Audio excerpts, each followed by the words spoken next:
Shalom, selamat pagi, selamat sore, dan selamat malam buat Bapak Ibu yang bergabung bersama dengan kami dalam ibadah pada hari ini. Kembali lagi kita seperti tahun lalu, di mana ibadah kita kembali menjadi online. Tapi ini tidak mengurangi ya rasa haus kita dan kerinduan kita untuk kita bisa berjumpa dengan Tuhan di dalam ibadah pada hari ini. Dan sebelum kita akan mendengarkan firman Tuhan, saya ingin mengajak Bapak Ibu, kita akan berdoa. Mari kita berdoa. Bapak, terima kasih untuk hari ini. Kami masih dapat kesempatan untuk kami bisa beribadah. Roh Kudus jamah setiap kami, dimanapun kami berada. Urapi hamba-Mu dan berkati setiap kami. Dalam nama Tuhan Yesus, haleluya. Amin. Bapak Ibu Saudara yang dikasih oleh Tuhan, hari ini kita akan belajar tentang bagaimana setiap kita mempunyai kerinduan untuk kita berjumpa dengan Tuhan. Berjumpa dengan Tuhan bukan hanya dalam gedung gereja saja, tetapi kita bisa berjumpa dengan Tuhan di rumah, ya, di kantor, ataupun di mana saja kita bisa berjumpa dengan Tuhan. Untuk itu, marilah saat ini kita akan melihat bagaimana kehidupan daripada orang-orang yang ada dalam Alkitab. Mereka berusaha untuk supaya mereka bisa berjumpa dengan Tuhan dengan berbagai macam cara. Mereka berusaha, dan inilah yang kita akan pelajari pada hari ini. Yang pertama adalah kisah tentang Sakeus. Sakeus diceritakan dia badannya pendek, tetapi saat itu ya dia mendengar bahwa Tuhan Yesus akan melalui tempat itu. Dia dengan segala macam usahanya untuk berjumpa dengan Tuhan Yesus. Akhirnya Sakeus harus memanjat pohon saat itu, Bapak Ibu Saudara, dan untuk bisa berjumpa dengan Tuhan Yesus. Mari kita akan lihat sama-sama di dalam Lukas pasal yang ke-19, ayat 2 sampai dengan ayat yang ke-4. Di situ ada seorang bernama Sakeus, kepala pemungut cukai, dan ia seorang yang kaya. Ya, orang kaya juga butuh Tuhan Yesus, ya. Ia berusaha untuk melihat orang apakah Yesus itu, tetapi ia tidak berhasil karena orang banyak. Jadi banyak orang berdesak-desakan sebab badannya pendek, firman Tuhan katakan. Maka berlarilah ia mendahului orang banyak lalu memanjat pohon ara untuk melihat Yesus yang akan lewat di situ. Jadi ia memanjat, ya, berlari, memanjat pohon ara itu untuk melihat Yesus, untuk berjumpa dengan Tuhan Yesus. Ini adalah suatu pelajaran buat kita, ya, untuk berjumpa dengan Tuhan Yesus. Ya, untuk saat-saat ini kita dibatasi dengan keadaan COVID-19 di mana-mana. Tempat ibadah kita, gereja kita tidak bisa digunakan untuk hari-hari ini. Apa usaha kita? Sakeus dia berusaha, dia berlari. Kemudian ia mendahului orang banyak. Ya, kemudian ia memanjat pohon. Orang kaya memanjat pohon itu menurunkan gengsinya, harga dirinya. Untuk apa? Untuk supaya dia bisa berjumpa dengan Tuhan Yesus. Bapak Ibu Saudara yang dikasihi oleh Tuhan, kita melihat di sini bahwa saat Tuhan Yesus lewat dari tempat itu, apa yang terjadi? Ayat yang kelima, Tuhan Yesus berkata, ayat firman Tuhan ini berkata, Lukas pasal yang ke-19 ayat yang kelima, ketika Yesus sampai ke tempat itu, ia melihat ke atas. Jadi Yesus melihat ke atas, ada Sakeus, ya. Dan berkata, Sakeus, segeralah turun. Ya, kemudian sebab hari ini aku akan menumpang di rumahmu. Ada begitu banyak orang, ya, tetapi mengapa Tuhan Yesus memilih Sakeus dan ingin masuk ke dalam rumah Sakeus? Karena Tuhan bisa merasakan ada kerinduan yang begitu besar yang ada dalam hatinya Sakeus untuk bertemu dengan Tuhan. Bapak Ibu Saudara, di dalam masa COVID ini, marilah kita bangkitkan kerinduan kita untuk berjumpa dengan Tuhan di dalam ibadah-ibadah yang ada, baik itu ibadah secara online, ya, Bapak Ibu Saudara bisa, ya, selalu terkoneksi dengan Tuhan melalui ibadah-ibadah yang ada. Jangan sampai kita kehilangan, ya, sesuatu, ya, untuk kita bisa berusaha. Kemudian apa yang terjadi saat itu, Bapak Ibu Saudara, Tuhan Yesus bisa merasakan dari sekian banyak orang di situ, hanya Sakeus sajalah yang punya kerinduan yang begitu besar.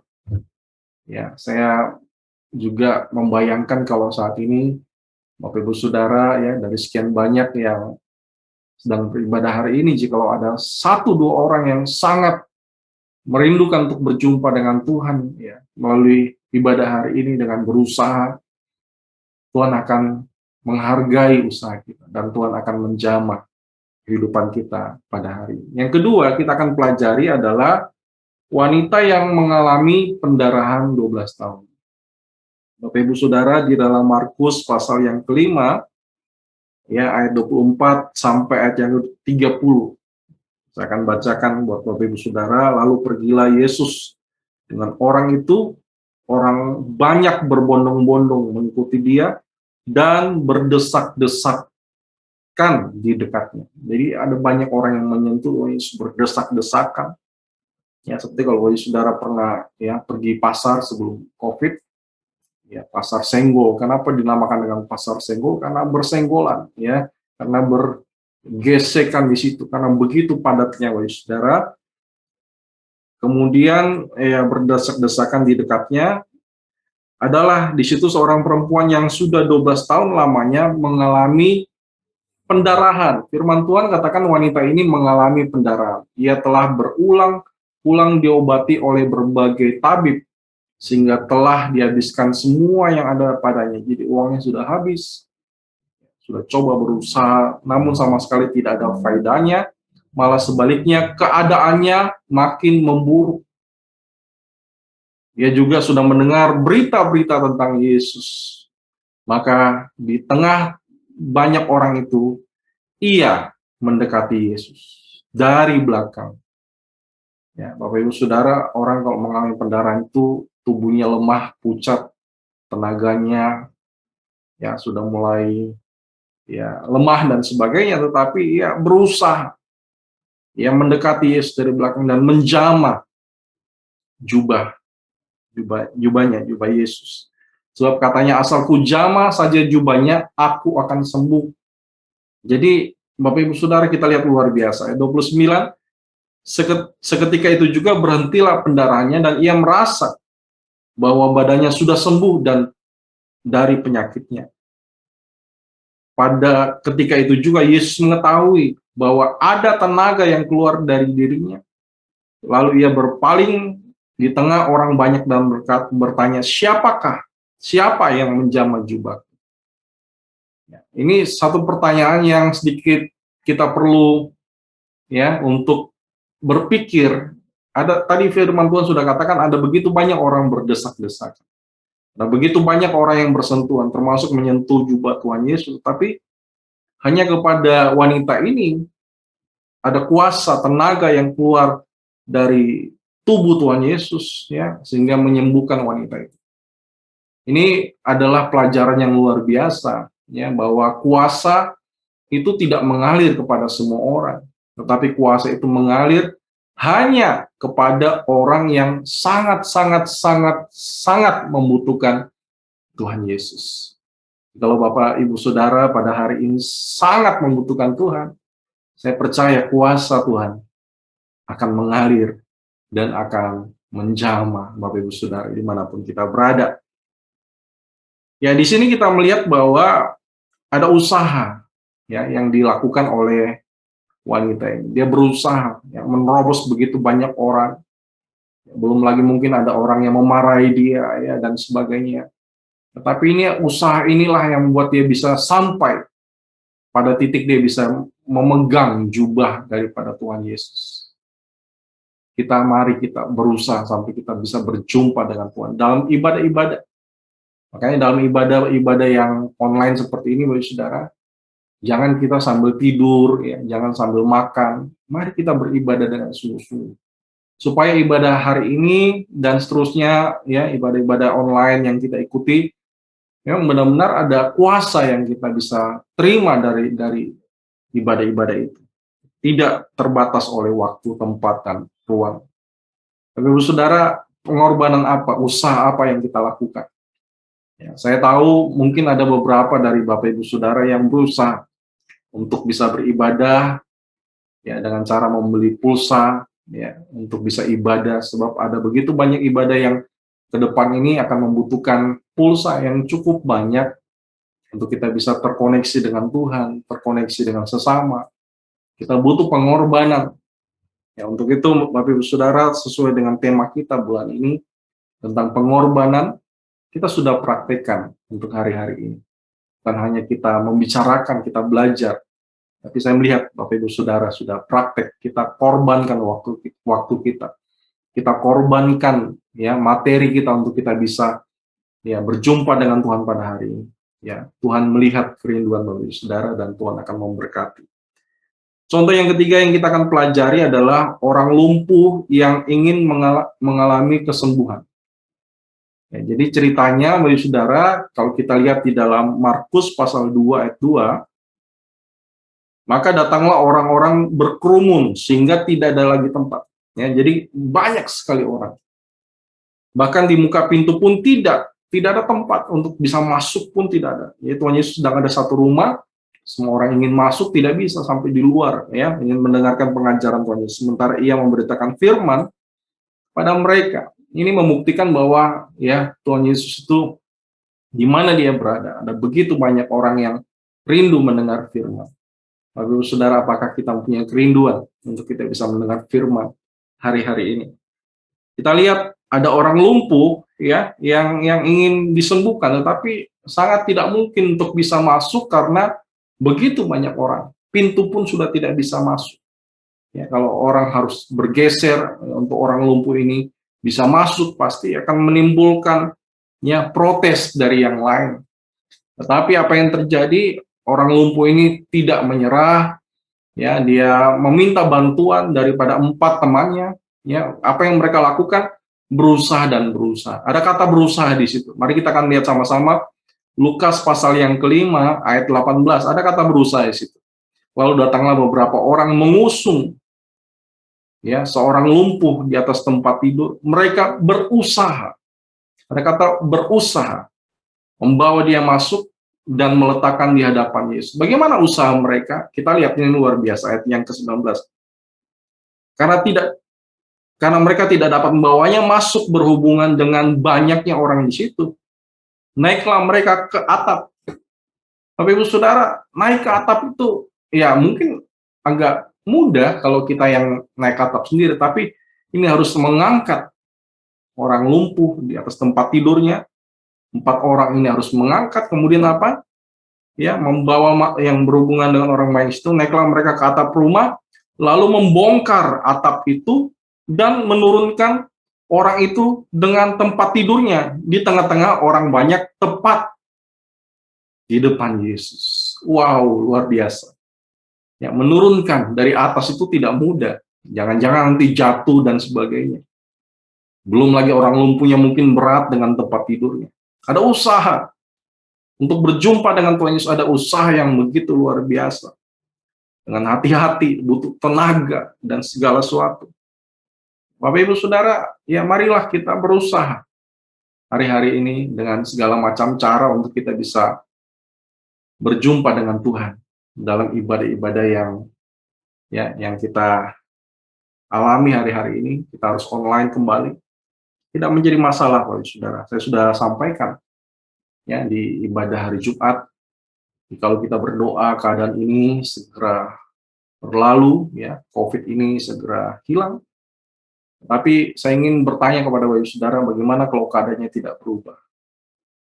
Apakah kita terus menanti-nanti? Ya, mari jangan menunggu keadaan berubah. Berubah.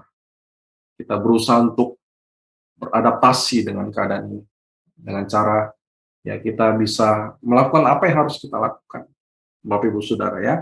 Tapi tetap kita berusaha, berdoa terus supaya COVID ini segera dapat berlalu juga, Bapak Saudara ya. Kita melihat ada 3 contoh di atas ini. Mereka semua berusaha untuk berjumpa, menjamah, berjumpa dengan Tuhan dengan berbagai macam cara. Apa landasan mereka? Sehingga mereka mau mencari Tuhan dengan sungguh. Apa yang membuat mereka ingin rasa butuh? Ya, rasa butuh, rasa haus, kerinduan, inilah semua yang mendasari Mereka-mereka ini ingin berjumpa dengan Tuhan Yesus. Apakah hari-hari ini kita butuh, ada rasa butuh Tuhan? Di tengah-tengah keadaan yang tidak pasti, di tengah-tengah keadaan yang tidak menentu ini, kita butuh Tuhan. Jangan jauh daripada Tuhan. Kita haus akan Dia. Ya, kita rindu untuk berjumpa dengan Dia. Matius 5 ayat yang ke-6, berbahagialah orang yang lapar dan haus akan kebenaran, karena mereka akan dipuaskan. Bapak Ibu Saudara, saya berdoa supaya setiap kita di tengah-tengah masa pandemi, masa sukar ini, setiap kita memiliki rasa lapar dan haus. Orang kalau lapar, dia pasti cari makan. Kalau Bapak Ibu Saudara lapar akan kebenaran, akan berusaha bagaimanapun caranya, supaya kita bisa mendengar firman. Walaupun firman yang kita dengar ini secara online tidak menjadi masalah. Yang penting hari ini kita makan firman, supaya kita kuat, Bapak Ibu Saudara ya. Jangan cuek, jangan tidak peduli dengan keadaan. Karena firman Tuhan sudah mencatat di dalam 2 Timotius pasal 3. 2 Timotius 3 ayat 1 sampai yang kelima. Tapi saya tidak usah baca semua, kita lihat saja ayat 1 sampai 2. Perikopnya adalah keadaan manusia pada akhir zaman. Ini akan terjadi, Saudara. Ketahuilah bahwa pada hari-hari terakhir akan datang masa yang sukar. Firman Tuhan sudah katakan akan datang masa yang sukar. Sukar beribadah, sukar untuk cari uang, bisnis, sukar untuk keluar rumah juga, sukar untuk sekolah, kuliah. Ada begitu banyak kesukaran yang hari-hari ini kita alami di dalam setiap kehidupan kita. Firman Tuhan sudah katakan. Jangan kaget lagi, firman Tuhan sudah sampaikan. Manusia akan mencintai dirinya sendiri, jangan sampai kita cuma pikirkan diri kita sendiri, Saudara, dan menjadi hamba uang. Ya, buka toko, usaha bisnis sampai tidak punya waktu untuk ibadah. Ya, kemudian mereka akan menyombongkan diri, mereka akan menjadi pemfitnah, mereka akan memberontak terhadap orang tua dan tidak tahu berterima kasih. Ya, jadi salah satu tanda kita sudah banyak ditolong Tuhan. Di tengah-tengah kondisi seperti ini, Tuhan masih memberkati kita. Kita beribadah ini sebagai tanda kita berterima kasih kepada Tuhan.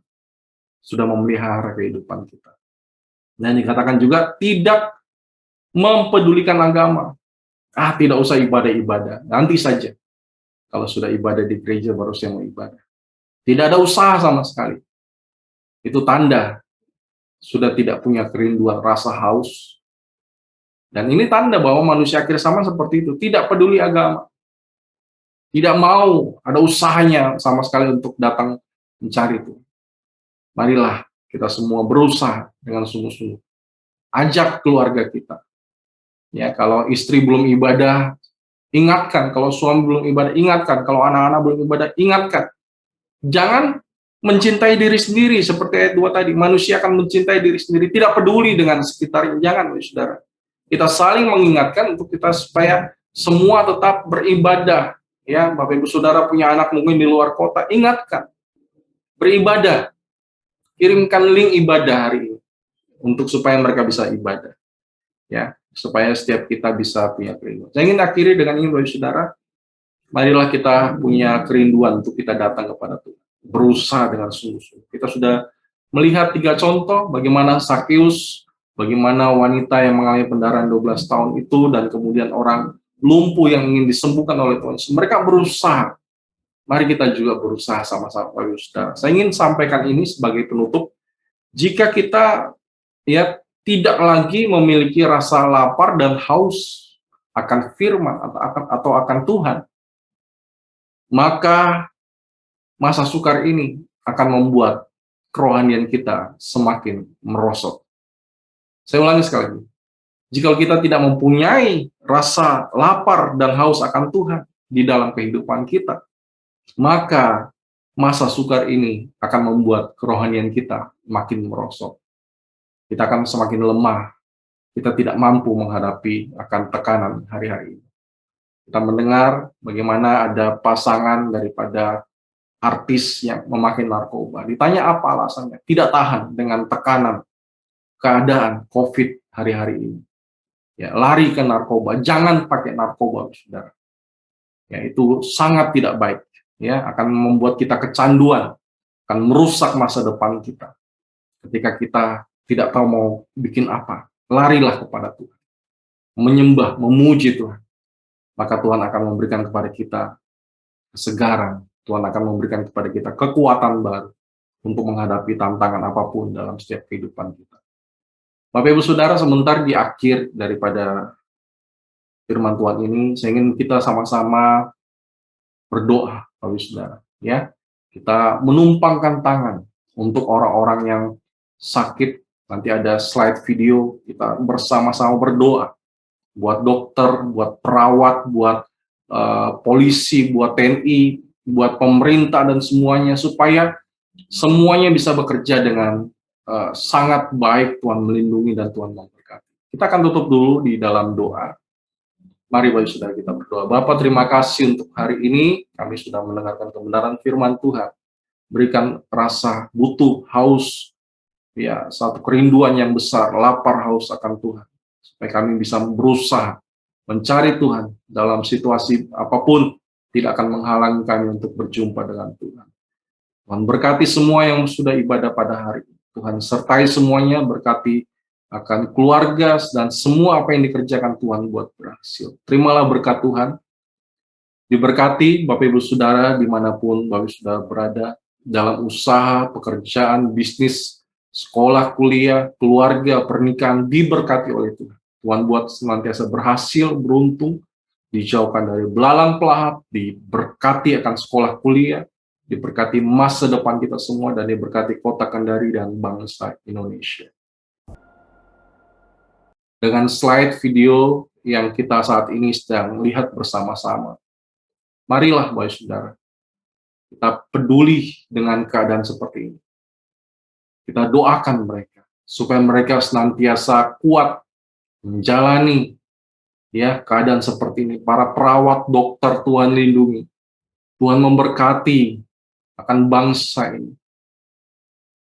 Tenaga medis, polisi, TNI, Bapak Presiden, Wakil Presiden, semua menteri yang bekerja, supaya diberkati oleh Tuhan, sehingga semuanya bisa menjalankan tugas dan tanggung jawabnya dengan sangat baik. Terima kasih Tuhan buat hari ini. Yang mengucap syukur, kami akhiri ibadah pada hari ini di dalam nama Bapa, Anak, Roh Kudus, yaitu dalam nama Tuhan Yesus Kristus. Amin. Shalom Bapak Ibu Saudara, Tuhan Yesus memberkati kita semua. Selamat hari Minggu.